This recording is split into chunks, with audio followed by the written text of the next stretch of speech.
मलकपुर नामक गांव बहुत ही सुंदर और प्यारा था। वहां के राजा करण सिंह बहुत ही समझदार और न्याय प्रिय राजा थे। वह अपनी प्रजा का बहुत ध्यान रखते थे। उस राज्य में कभी भी कोई लड़ाई झगड़ा या बेईमानी चोरी की घटना नहीं होती थी। वहां के लोग बहुत ही शांति प्रिय लोग थे। यदि लोगों में कुछ विवाद हो भी जाता तो राजा स्वयं उनका न्याय करते थे। गांव में ज्यादातर लोगों का मुख्य काम खेती बाड़ी और पशुपालन था। रहता था सराय में रुकने वाले मुसाफिरों के लिए। गांव में दूध मक्खन की बहुत सी डेयरियां थीं। यहाँ से आसपास के गांवों में भी सामान जाता था। मोहन भी इसी गांव में रहता था और दूध की डेयरी चलाता था। उसकी डेयरी में दूध के अलावा मक्खन, देसी घी इत्यादि भी मिलता था।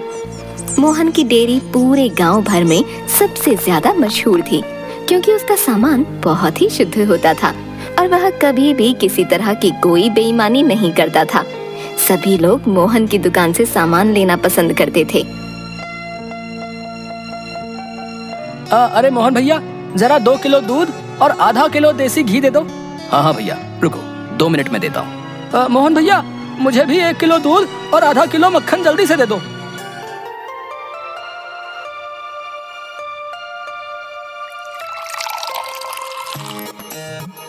इस तरह से जाता है। वहाँ से इंस्पेक्टर राजन को ये केस सौंपा जाता। मोहन की दुकान पर ग्राहकों की भीड़ लगी रहती। उसकी दुकान के सामान में कभी भी किसी को कोई शिकायत नहीं मिली।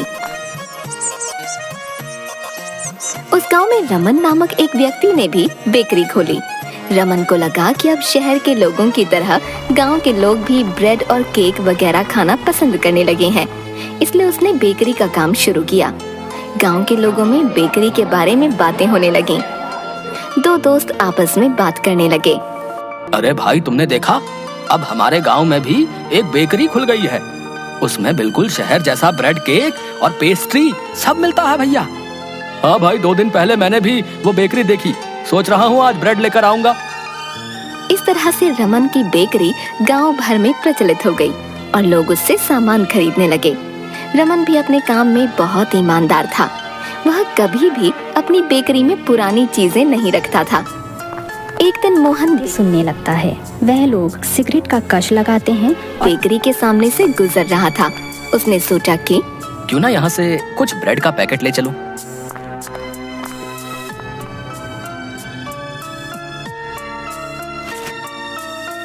घर जाकर मोहन ने अपनी बीवी से कहा, देखो, गांव में जो नई बेकरी खुली है उससे कुछ पैकेट ब्रेड के लेकर आया हूँ। मैं सोच रहा हूँ कि हमारी दुकान पर लोग दूध और मक्खन वगैरह लेने तो आते ही हैं। यदि किसी को ब्रेड भी चाहिए होगी तो वो भी हमारी दुकान से ही खरीद लेगा। यदि लोग मुझसे ब्रेड लेने लगे तो मैं और ज्यादा पैकेट लाकर अपनी दुकान पर बेचना शुरू कर दूंगा। मोहन की दुकान पर रखे 10 पैकेट एक ही दिन में बिक गए।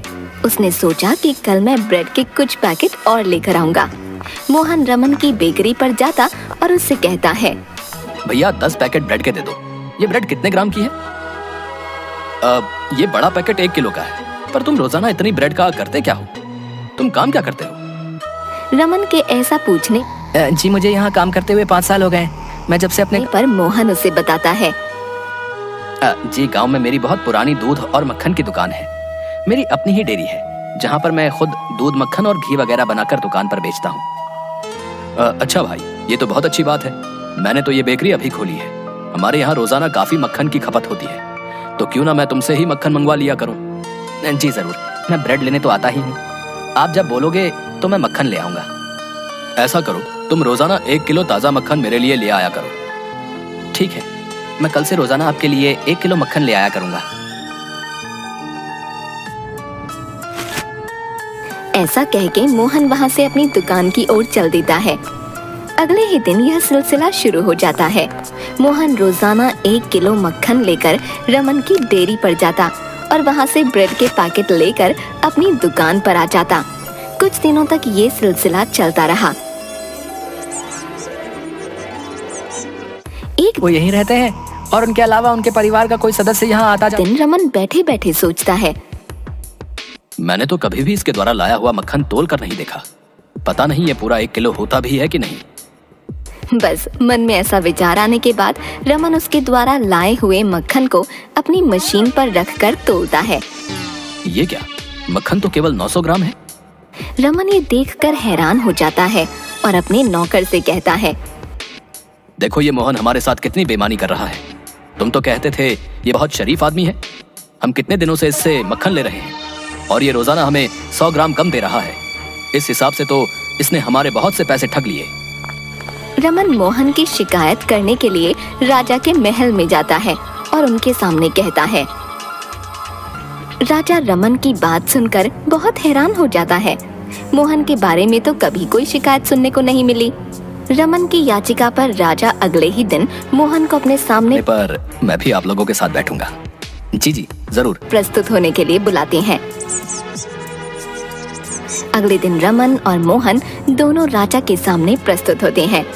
रमन अपने साथ आज का आया हुआ 1 किलो मक्खन भी लेकर आता है और तोलने की मशीन भी। राजा मोहन से कहते हैं, मोहन, तुम्हारी शिकायत आई है। तुम रोजाना रमन की बिक्री पर जो मक्खन दे रहे थे वो तोल में कम पाया गया है। रमन ने शिकायत की है कि तुम उसे रोजाना 100 ग्राम का मक्खन कम दे रहे हो। रमन राजा और सभा के सामने मोहन के लाए हुए मक्खन को तौलता है तो वह 900 ग्राम ही निकलता है। ये देखकर सभी अचंभित हो जाते हैं। बोलो मोहन, अब तुम्हें क्या कहना है? क्या तुमने सचमुच रमन से बेईमानी की है? राजा की जय हो। मैंने आज तक गांव में किसी भी व्यक्ति को तोल से कम या खराब सामान नहीं दिया। मैं कसम खाकर कह सकता हूँ, मैंने पूरा 1 किलो मक्खन ही दिया है। पर तुम्हारा लाया नशे की कोई चीज है, उसे ये तो समझ आ जा हुआ मक्खन अभी तो रमन ने सबके सामने मशीन पर तोला है, तो वो कम कैसे है? इस पर मोहन बोलता है, यदि वो मक्खन तोल में कम है तो गुनहगार रमन ही है। वो मुझसे बेईमानी कर रहा है। ये सुनकर राजा और वहाँ उपस्थित सभी लोग हैरान रह जाते हैं। इल्जाम तो मोहन पर लगाया गया है और मोहन ही अपना सारा इल्जाम रमन पर लगा रहा है। आखिर ये माजरा क्या है? मोहन, ये कैसी बात कर रहे हो? तुम्हारे द्वारा लाया गया मक्खन तोल में कम है, इसका गुनहगार रमन कैसे हुआ? राजा जी, मैं रमन की बेकरी से रोजाना 1 किलो की ब्रेड का पैकेट लेता हूँ और अगले दिन सुबह उसी ब्रेड से उतने ही भार का मक्खन तोलकर रमन की बेकरी पर देने जाता हूँ। तो यदि मेरा मक्खन भार में कम है तो इसका साफ मतलब है कि रमन की ब्रेड का भार कम है। इस हिसाब से तो वो मुझे उल्लू बनाता रहा।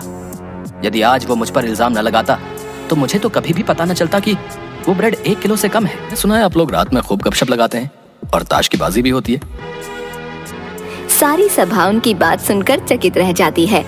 राजा असमंजस में पड़ जाते हैं कि आखिर माजरा क्या है। दोनों ही हैं कि मानने को तैयार नहीं कि उनकी गलती है। अब इस बात का फैसला कैसे होगा? राजा मोहन को आदेश देते हैं कि उसने जो ब्रेड रमन की बेकरी से खरीदी है उसे लेकर कल सुबह यहाँ प्रस्तुत हो। अगले दिन मोहन ब्रेड के साथ राजा के सामने प्रस्तुत होता है। उस ब्रेड का भार किया जाता है तो ये देखकर सब हैरान हो जाते हैं कि ब्रेड भी 900 ग्राम की है। देखिए, सबके सामने सच आ गया। इस ब्रेड का ही भार कम है और मैं इसी से ही मक्खन तोला करता था। अब बताइए, इसमें मेरा क्या कसूर है? राजा ये सब देखकर बहुत हैरान हो जाते हैं और सोचने लगते हैं कि इस पेचीदा मामले को कैसे सुलझाया जाए। वो रमन से कहते हैं, रमन, यदि तुम 1 किलो की ब्रेड बनाते हो तो तुरंत उसे लेकर अभी यहाँ हाजिर हो। मैं सबके सामने उसका वजन करूंगा। राजन, अभी दूध का दूध और पानी का पानी हो पाएगा।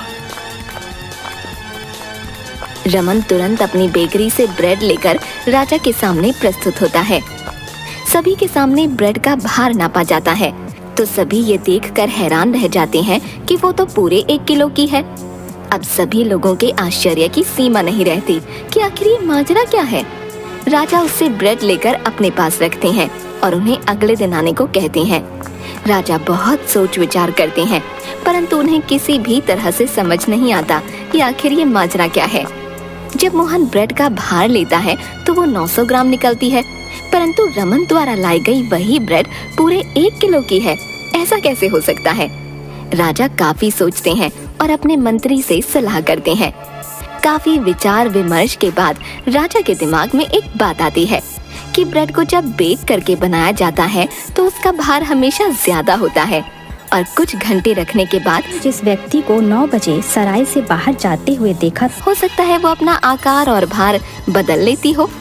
उसमें थोड़ा बहुत बदलाव आता होगा। राजा उस ब्रेड को रात भर रखने के बाद सुबह तोलने का आदेश देते हैं। मंत्री जी, जरा इस ब्रेड को अभी मेरे सामने तोलिए। मंत्री जैसे ही ब्रेड को तोलते हैं तो वो ये देखकर हैरान हो जाते हैं कि अब ब्रेड 900 ग्राम की ही थी। राजा को सारा माजरा समझ में आ जाता है।